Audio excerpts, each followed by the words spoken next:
Individualized Education Plan, IEP. Who should be present at a meeting when an IEP is being put together? Well, there are many components to the IEP meeting. The first one is the student. The student should be present. The student is the one who is most affected by this plan. That's why he needs to be present to understand and see all the resources that are going to be used to identify and help him be successful. The parent. The parent is so important at an IEP meeting.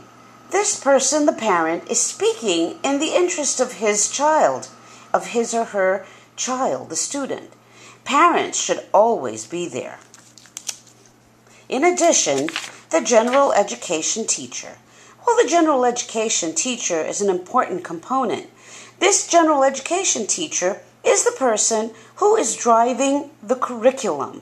This person is responsible for the educational progress of the whole class, especially in a CTT setting.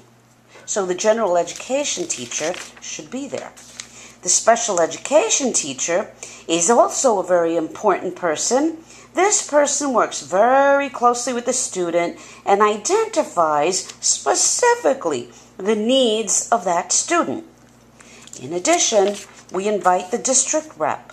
The district rep is generally at every meeting to ensure that the meeting is correctly done and that all facts are accurate and that none of the procedural steps have been missed. Interpreter.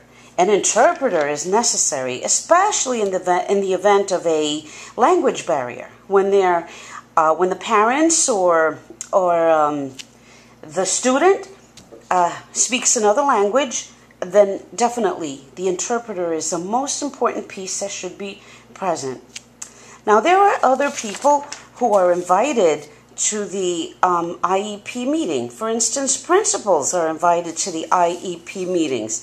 However, there may be exceptions, such as others who can participate, who need to attend the IEP meeting because of a special necessity, perhaps an occupational therapist, a physical therapist. These participants can also be invited if the modification or if the IEP is going to involve that kind of resource. In any event, these events are considered and submitted in writing when they occur. Rescheduling the meeting is another option, especially when the key pieces to the IEP are missing. When one or more of the involved parties cannot be present, then a meeting can be rescheduled.